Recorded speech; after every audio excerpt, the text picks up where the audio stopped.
I uploaded short form content every single day for the last 30 days. And here's what actually matters. Hey, if you're new here, my name is Jim. I'm trying to become a full-time content creator and locking in and sharing all of those little lessons that I learned along the way, starting with this 30-day challenge. Now, everybody cares about stats, so I'm gonna go over that first, even though my personal opinion, it was the least important takeaway from this entire challenge. I was uploading on 3 platforms, TikTok, Instagram, and YouTube. And overall, I got somewhere north of 80,000 views and around like 200 new followers. I'll show the split on the screen here. And I actually hadn't put the numbers together until I started to film this video. And I was quite surprised by how much views I actually got. But at the same time, like, shorts views, in my opinion, are a little bit easier to get. But like I said, not the most important takeaway from this challenge, in my humble opinion. I'm gonna be going over the good, the bad, the analytics, and then also like the lessons that I took out of it as a content creator, plus what are the next steps that I'm gonna be doing after I've completed this challenge. All right, so the good. There were 3 things that I found were the most helpful throughout this entire challenge. First, it was the just general improvement of skills, I guess. Second was the speed and the workflow. I'll explain that later because that was like my biggest issue. And then 3 was the mindset shift that I would say this provided, just by trying to pump out content every single day for 30 days. So first, the skill improvement. I think the biggest skill improvement overall was the skill of coming up with an idea and actually executing and uploading. I think I struggled with this for the longest time because I would always think up a lot of different ideas. I would plan them out, I would film them, edit them, and then just realize that I didn't like the videos at all and throw them away. The issue is when you're forced to upload every single day for 30 days, you can't really do that because that just means you're not gonna end up uploading anything at all. That actually got rid of like a lot of that perfectionism. And it also got me to realize that a lot of the skills that I'm using on a day-to-day basis to make videos can take a lot less time, and I don't have to be as like meticulous and detailed, and that most people aren't gonna notice. This also got me in the habit of actually thinking of ideas every single day. I feel like a lot of the time I was stuck not spending enough time trying to actually think about making new videos, and I would just kind of leave it to the weekend or after work when I was tired and drained. But having to do this every single day got me into the pattern of like showing up and actually thinking and doing this every day. Now, I kind of touched on this already, the speed and the workflow. I feel like over the last long time that I've been trying to be a creator, I spend a lot more time in the like planning phase. And if you're kind of a perfectionist and you think you're better than you actually are, you can probably relate to the fact that you spend so much time thinking about an idea that you never actually film that idea. And then when you throw it in the edit, you realize that the idea itself was dog anyway. And so then you just kind of scrap the entire thing. But because of the need to upload every single day, once again, I wasn't able to go through that normal pattern. I had to just think it up and send it, or else, yeah, I was gonna be up until like 3 a.m. every single morning and going to work dead and driving home a zombie and then not able to do anything else for the rest of the day. And I think that helped me realize that I can edit, I can come up with videos, and I can pump something out that's actually like somewhat decent in a much shorter time than I thought previously. I thought it was gonna be absolutely impossible to do a piece of content every single day, but then now that I've actually done it, I realized that it's much easier than I thought, and I worried about a lot of things that actually didn't end up mattering. Now, the biggest thing, the mindset shift. I've already touched on this point in the last 2 things, but like the big mindset shifts that I had over the time was yes, I can upload and produce a crazy amount of volume of content, like stuff that I thought I never could. I feel like there's some like rule or principle or something where the work expands to fit the amount of time that you have, and I think that's so true for content, especially people that do overthink a little bit. If you just have 1 video a week or even like a month, let's say, I will split that work evenly over that month. And usually that doesn't mean evenly, it means I leave it until the very last minute and I do it in like a day or 2 at the very end of the deadline. But when that deadline comes every single day, you realize that, oh, I actually end up wasting a lot of time doing things that I don't really need to be doing for videos, and you can kind of cut away all the fat of the workflow process. So that was one really big revelation, I guess. The second thing was the shift in just showing up and being able to execute. I feel like that's really the biggest issue for a lot of like creators like me. At least that was my biggest issue, is just showing up and uploading the video at the end of the day, because I feel like I just wanted to put out something so good every time. But yeah, most of the times it just never felt good enough, and so I wouldn't upload. But that prevented me from getting a lot of data, and it prevented me from like getting the reps in, which at the end of the day, getting the reps in I think is the most important thing that you can do for content creation. Lastly was just getting over the fear of trying different things out. I feel like for the longest time I've been, like, for some unknown reason, I've just been kind of locked into a specific type of content. But with short form stuff, like, I was able to try out a lot of different types of content, so it was a lot easier for me to just send a random piece of, or a random format that I had never done before, and it didn't feel as like significant as dropping a whole long form video that's completely outside my niche, even though I don't really like have a niche per se. But let's move on to the bad stuff, because it can't all be good. There was a lot of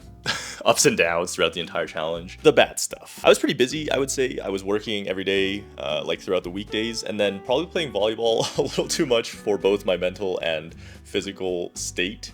I was spending a lot of time doing content in like the 12 to 1 a.m. range, and then having to wake up at 6:30 every day. That ended up taking a toll on me over the long run, and I felt like I was getting a little bit less creative, and it was becoming a little bit more of a chore than I had hoped. I feel like that pushed me into like a space where I was looking for something that was more repetitive and less creative, just because I needed to have like a consistent piece of content. And that was where I got the deep brain modification kind of series that I put out every day. And while that in and of itself wasn't like a bad thing, I feel like it helped me think a lot, and it helped me gave me time to like kind of reflect on just this journey in general. The issue was I was choosing consistency over like the act of consistently improving, if that makes any sense. I'll explain actually. There's just uploading for the sake of uploading, I guess, and then there's uploading with the intent to improve every single upload. And I think with the deep brain modification at the very start of the challenge itself, I wasn't actually trying to improve every single video. I was just filming each video and uploading it so that I could say that I uploaded a piece of content that day. And that was one of the downfalls of this 30-day challenge for sure. It wasn't until my friend kind of picked up on the fact that I was just uploading for no reason. Like, it was that moment where I started thinking, okay, yeah, I can add like a text hook, I can add an intro, and then I can add some commentary over the top just to make it a little bit better and try and improve a little bit on that, like maybe and try to test out some storytelling throughout it. That's when it started to pick up, and I was like, oh, okay, yeah, I have to actually still try and improve my skills and learn the game of social media, because I think it is really like a game. And I had just completely put that on the back burner for no reason. Well, not for no reason, just because I had focused on the wrong thing, which was just absolute consistency, and that was it. And like I said, I didn't want to be on this like autopilot mode for content. I wanted to be flexing my creative muscles and be like getting into the habit of creating something every day, not just filming and editing something every day. That wasn't really the point. So if I were to change one thing about the challenge, I would say, like, even if there is a format that I was going to follow every day, the biggest thing would be knowing exactly how I'm going to improve on the next video for the next day. I feel like if I have that, like writing a journal maybe about like, okay, I did this yesterday, I want to try this instead. Having that type of record of what you're trying to improve upon every single day would be so much more helpful than just saying I'm going to upload every day. Okay, so real quick, we can go over some analytics, because I feel like that's something that's kind of important for a challenge like this. It was really hard for me to kind of analyze the data a little bit, because like I said, I think there is a baseline of views that each platform is giving you every time you upload. That might not be the case, but that's how it felt, at least. So because like for the deep brain modification videos, all of them are so similar, and the format, the wording, like the text hook, the intro, the storyline that you're like coming out with, they're all so similar that it didn't really make sense to me why a specific one would get like maybe 2,000 views versus another one would get like 100 views. So I would look at the retention graph. Like retention graph was kind of similar.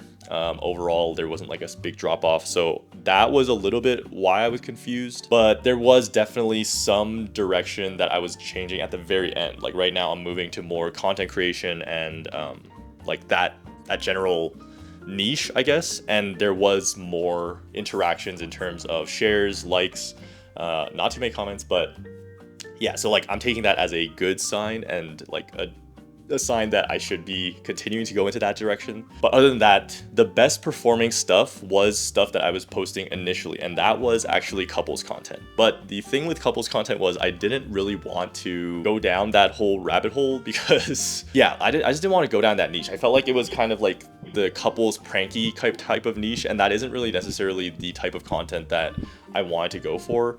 It's not necessarily the type of content that I would be super proud of. It's not really like produced. It's really at home kind of vibes, like just shot on your iPhone, just like talking to the camera. And yeah, that's not really the type of stuff that I want to be known for, I guess. So that's why I quickly transitioned away from that, even though, I don't know, like the early on TikToks, I don't know why the locations were so wild in, but there was some like weird femboy stuff. And I don't know what got me into that category of people, but you know what? The algorithm knows what it's doing. So I think the most important part about like analytics that I learned was just learning to understand analytics a little bit more and taking a step back and actually looking at them. Even though it's not like super informative right now, maybe I'm just not smart enough to actually be informed by the data itself. But I felt like just taking a step back and actually looking through the numbers and seeing if something did better and like maybe potentially why. Like this most recent video, this one, I think the retention graph on this one looks so much better than the retention graph on a couple of these other ones. Like if you look at it, I feel like this one held off a little bit longer, and so maybe that's why it was like the best performing one on Instagram. That's how I'm kind of analyzing the data and then like seeing what I did better. I think, yeah, it was like just more interesting in general, and it applied to more people and it provided more value. So that's kind of what I'm leaning into, more value rather than just what I want to do. I think for the longest time, I was just recording what I wanted and uploading what I wanted to make rather than trying to see what I can provide like insight and value for the viewers. All right, and lastly, 2 lessons that I would take out of this as a creative or a content creator would be that idea of like consistency versus consistent improvement each upload. I feel like if I were to redo this, which I'm probably planning on trying to kind of maintain it in like some sense, making sure that you're not just uploading as a chore and making sure that you're actually flexing those creative muscles, like trying to create something that you're proud of every single day, trying to create something fun, I don't know, something that you enjoy, and something that actually does like spark your passion as a creative. But in the same vein is my second takeaway is also kind of killing your creative ego. My creative ego has been something that I've been dealing with for like a long time during this whole journey as a content creator.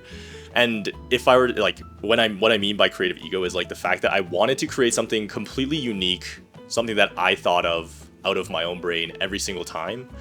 And I think like I had a really good conversation with my best friend talking about this idea of creative ego, and the fact that even if you do like come up with like a completely original idea, is it really original? Like it comes from some inspiration it's probably been done before and it's not completely original. So everything at the end of the day is like you putting your own spin on things creatively, and that's what's important. Being inspired by other creators, seeing what types of ideas actually work, and then adding my own life story and adding my own spice to that as a creative, and understanding that that is perfectly fine. Letting that creative ego and that side of me die as a creative has been one of the most freeing aspects, and it makes ideation so much easier because it's like, oh, how can I apply this to my life? How can I share my lessons? How can I do this and that in a creative way that does reflect myself, but is still something that's been already like proven to have interest?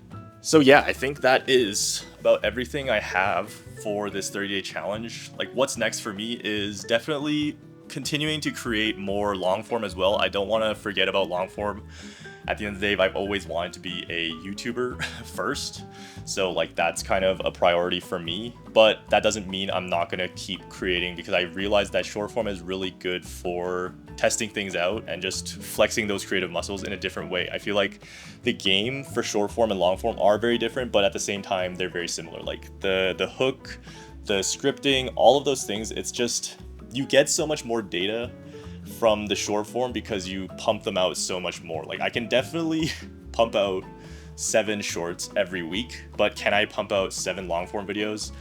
I don't think I could. And at the end of the day, I feel like practice is truly going to be making perfect. And I feel like all of those lessons that you can take from short form, you can apply to long form as well. Going to be continuing that short form grind, going to be continuing the long form grind, and just kind of like, I think the next real big step is solidifying that niche, finding a little pocket of my own viewers and community so that I can kind of start building on that. And yeah, I don't know, I've just never been this excited about content. I love volleyball, and there has never been a time when I stopped wanting to play volleyball, but right now is that time. I just feel like I'm spending way more time on volleyball than I want to be, and I would much rather be spending that time thinking and working on content and uploading more, because there's a invisible timeline that I want to kind of become a full-time content creator by.